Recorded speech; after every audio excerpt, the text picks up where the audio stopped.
వెంకటరెడ్డి గారు, చెప్పండి శ్రీనివాస్ గారు. ఇప్పుడు రాష్ట్రంలో నిర్మిస్తున్న డబుల్ బెడ్రూమ్లు కావచ్చు, తర్వాత ఆ సింగరేణి బొగ్గు ఏదైతే ఉందో మీకు 49% వాటా ఉంది బొగ్గు గనుల్లో. అదే క్రమంలో ఇక్కడ కట్టే ప్రతి ఇంటిలో మీ వాటా ఉందని మీరు చెప్తున్నారు. మానవతరాయ్ గారు అంటున్నారు, మరి దానికి మీరేం చెప్తారు? ఒకటి, ఇప్పుడు మనకు అందరికి తెలుసు సింగరేణిలో 49% కేంద్ర ప్రభుత్వానికి, 51% రాష్ట్ర ప్రభుత్వానికి. కానీ కేంద్ర ప్రభుత్వం దాన్ని మేనేజ్మెంట్ అంతా కూడా, అడ్మినిస్ట్రేషన్ కానీ మేనేజ్మెంట్ కానీ అదే ఏదే ప్రొడక్షన్ కానీ ఇవంతా కూడా రాష్ట్ర ప్రభుత్వానికి ఇచ్చింది. రాష్ట్ర ప్రభుత్వంలో సింగరేణి కార్మికులు బాగుపడాలి, వాళ్ళు కూడా ప్రయోజకులు అవ్వాలి అనే ఆలోచన సింగరేణికి ఇచ్చింది. కాబట్టి ఇప్పుడు రాష్ట్ర ప్రభుత్వం మేనేజ్ చేస్తా ఉంది. ఏది వచ్చినా కూడా రాష్ట్ర ప్రభుత్వం బాధ్యత తీసుకోవాల్సిన అవసరం ఉంటుంది. ఎందుకంటే వాళ్ళ చేతుల్లోనే ఉంటుంది అంతా కూడా. టోటల్గా సింగరేణి సంస్థ బాగుపడాలన్నా, కార్మికులు అభివృద్ధి చెందాలన్నా, బొగ్గు అమ్మాలన్నా, కొనాలన్నా, ఎక్కడికి పంపించాలనేది వాళ్ళే నిర్ణయాలు తీసుకుంటారు. కాకపోతే దాంట్లో వచ్చిన ఏదైనా ప్రాఫిట్ కానీ అట్లాంటివి ఏమైనా వస్తే కేంద్ర ప్రభుత్వానికి. నేనేమంటున్నా, వీళ్ళు ఏం చెప్తారంటే ఎంతసేపు ఉన్నా కూడా సింగరేణి ఇది మాదే, డబుల్ బెడ్రూమ్ ఇండ్లు మేమే కట్టిస్తాం, బియ్యం సన్న బియ్యం మేమే ఇస్తున్నాం, ఇవన్నీ కూడా గొప్పలు చెప్పుకుంటున్నారు. ఒకటి తెలంగాణ ప్రజలు అర్థం చేసుకోవాలి, కాంగ్రెస్ పార్టీ చెప్పే అన్ని కూడా పచ్చి అబద్ధాలు. డబుల్ బెడ్రూమ్ ఇండ్లు కూడా కేంద్ర ప్రభుత్వం వాటా ఉంది.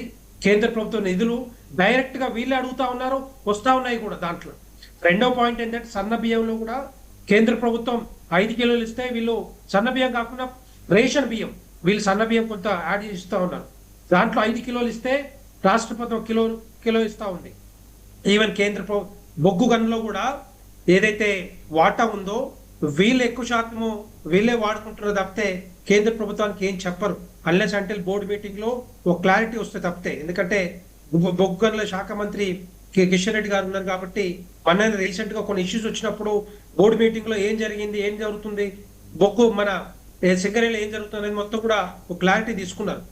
రెండో పాయింట్ ఏంటంటే ఇప్పుడు డిస్కషన్ ఏదైతే ప్యానల్ వచ్చిందో, ఇది శంషాబాద్ మండల్ పెద్ద షాపూర్ లో 172, 181 వరకు ఏదైతే సర్వే నెంబర్స్ ఉన్నాయో దాంట్లో 170 ఎకరాలు ప్రభుత్వ భూమి ప్రైవేట్ భూమిగా చేసి కొంతమంది కాంగ్రెస్ నాయకులకి దాంట్లో కొన్న పెద్దలకి అప్పచెప్తున్నారని చెప్పేసి చాలా మొన్న కూడా పేపర్ల మీడియాలో వచ్చింది. ఇదంతా కూడా ఎందుకు చేస్తున్నారు, ఏ విధంగా చేస్తున్నారు, అది ప్రభుత్వ భూమి ప్రైవేట్ భూమి అని చెప్పి తేల్చేందుకు RTO revenue divisional officer survey చేసి టోటల్ గా ఇదంతా కూడా ప్రభుత్వ భూమి అని చెప్పి ఒక రిపోర్ట్ ఇచ్చిన తర్వాత కూడా ఎంఆర్ఓ ఆర్టీఓకి తెలియకుండా, కలెక్టర్ తెలియకుండా, రెవెన్యూ మినిస్టర్ తెలియకుండా, లేకపోతే ముఖ్యమంత్రి గారు తెలియకుండా 1000 కోట్ల భూమిని, ప్రభుత్వ భూమిని ప్రైవేట్ భూమికి ఎట్లా అప్పచెప్తారు? వీళ్ళకి ఎవ్వరికి తెలియకుండా 1000 కోట్ల భూమిని ఏ విధంగా అప్పచెప్తా ఉన్నారు? క్లియర్ గా అర్థమైతా ఉంది. అదంతా కూడా టోటల్ గా దాని మీద ఇప్పుడు కలెక్టర్ గారు కూడా దాని మీద అనుకుంటా రిపోర్ట్ ఇచ్చారు. ఆయన సస్పెండ్ కాదు, ఆయన ట్రాన్స్ఫర్ చేసి కలెక్టర్ ఆఫీస్ లో మళ్ళీ ఆయన ఏమంటున్నా అంటే కలెక్టర్ తెలియకుండా, కలెక్టర్ అధికారులకు తెలియకుండా, లేకపోతే ఆర్టీఓకి తెలియకుండా ఓన్లీ ఎంఆర్ఓ 170 ఎకరాలని ప్రైవేట్ వ్యక్తికి ఎట్లా అప్పచెప్తాడు అంటే ఏ విధంగా చేస్తా ఉన్నారు? ఏ విధంగా కుంభకోణాలు, అవినీతి కుంభకోణాలు ఏ విధంగా జరుగుతూ ఉన్నాయి? పోయిన బీఆర్ఎస్ హయాంలో అదే విధంగా జరిగింది, ఇప్పుడు కూడా గట్లాగే జరుగుతూ ఉంది. ఇది ఒక్కటే కాదు, నా దగ్గర 20 చిట్టాలు ఉన్నాయి. 20 నాకు ఒక 10 నిమిషాలు టైం ఇస్తే అవన్నీ కూడా చెప్తాను. ఎవరెవరు ఏ ఎంఆర్ఓలు, ఏ ఆర్టీఓలు ఎక్కడెక్కడ ఏం ప్రభుత్వ పెద్దలకి అప్పచెప్తా ఉన్నారు, ఇవన్నీ కూడా బయటికి తీయాల్సిన అవసరం ఉంటుంది. వీటన్నిటి మీద కూడా సిట్ వేయడమా, సిఐడి ఎంక్వైరీ చేయటమా, లేకపోతే సిబిఐ ఎంక్వైరీ. ఎందుకంటే ప్రభుత్వ ఆస్తులు కాబట్టి, ప్రజల ఆస్తులు కాబట్టి ఇవన్నీ కూడా బయటకు రావాల్సిన అవసరం ఉంటుంది. అట్లా ఎట్లా చేస్తారని నాకు అర్థం కాదు. 1000 కోట్లు ఎందుకంటే శంషాబాద్ అంటే మనకు తెలుసు, అక్కడ పెద్ద పెద్ద కంపెనీస్ వస్తూ ఉన్నాయి, రకరకాల బస్సు కంపెనీ వస్తూ ఉంది, ఇంకా వేరే కంపెనీస్ కూడా వస్తూ ఉన్నాయి. దాంట్లో రేట్లు కూడా పెరిగిపోయిన దగ్గర 7 నుంచి 9 కోట్ల రూపాయల ఎకరంకు రేట్లు పెరిగినాయి. లాంటి భూముల్ని దారాదత్తం చేసుకుంటూ ఇష్టం వచ్చినట్టుగా ప్రైవేట్ వ్యక్తులకి అప్పచెప్పడం అనేది డెఫినెట్ గా ఎంక్వైరీ చేయాలి. ఎవరెవరు వెనకాల ఉన్నారో వాళ్ళందరినీ కూడా లోపలేయాల్సిందే. అవన్నీ కూడా వాళ్ళ భూములన్నీ కూడా ఇమ్మీడియట్ గా ప్రభుత్వ భూమిగా మార్చాల్సిన బాధ్యత ప్రభుత్వం మీద ఉంటుంది. ఇదంతా కూడా ఇది డెఫినెట్ గా చేయాల్సిందే. ఊరికనే మేము చేస్తారు వాళ్ళు చేస్తారు, హైకోర్టులు ఉంది లేకపోతే ఇక్కడ ఉంది అక్కడ ఉంది కాదు కావాల్సింది. ఇమ్మీడియట్ గా దాని వెనకాల ఎవరున్నారు, కొన్నది ఎవరు, కొనుక్కున్నది ఎవరు, రేపు దాని ఎవరి పేర్ల మీదకి రిజిస్ట్రేషన్ అయింది, ఇవన్నీ కూడా బయటికి రావాల్సిన అవసరం డెఫినెట్ గా ఉంటుంది. ఇదన్నీ కూడా కప్పిపుచ్చుకోవడానికి రెవెన్యూ శాఖ మంత్రి కూడా బయటకు వచ్చి దీని మీద వివరణ ఇవ్వాలి, ఆయన బాధ్యత తీసుకోవాలి.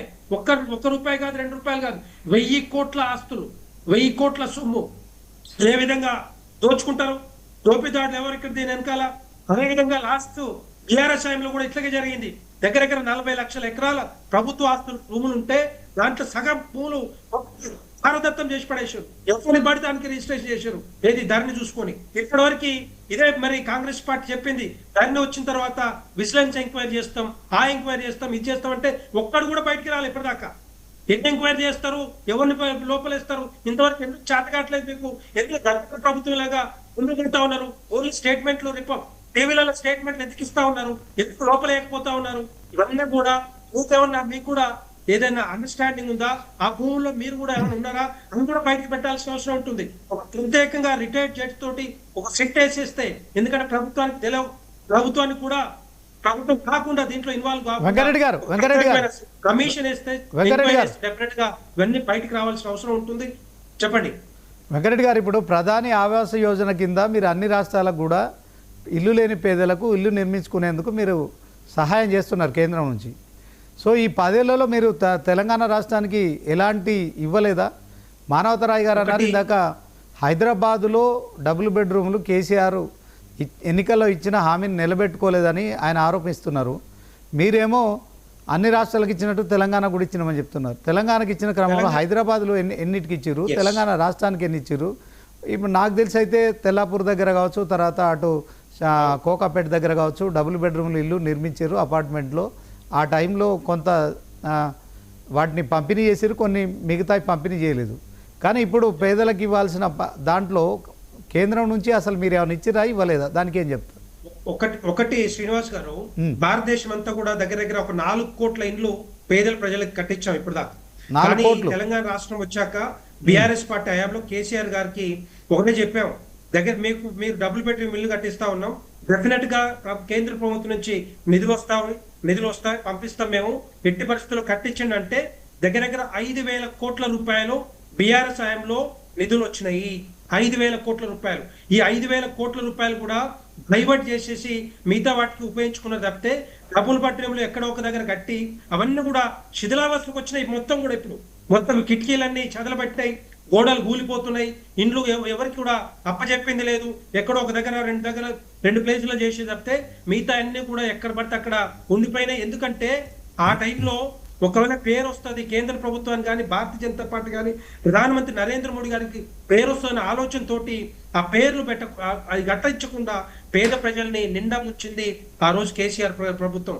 ఇప్పుడు కూడా కాంగ్రెస్ పార్టీ చిత్తశుద్ధితోటి వచ్చిన నిధులన్నీ కూడా డెఫినెట్ గా పేద ప్రజలు ఎవరైతే ఉన్నారో ఇల్లు లేని ప్రజలందరూ కూడా కాంగ్రెస్ ప్రభుత్వం మీద, అది భారతీయ జనతా పార్టీ సహకారం ఉంటుంది. కేంద్ర ప్రభుత్వం డెఫినెట్ గా మీరు ఎంత కావాలో అంత ఇస్తామని చెప్పి క్లియర్ గా క్లారిటీగా ఆ రోజు కేంద్ర గృహ శాఖ. ఓకే సార్, 1 మినిట్ మీరుండండి వెంకటరెడ్డి గారు. యాదగిరి గారు సార్ చెప్పండి.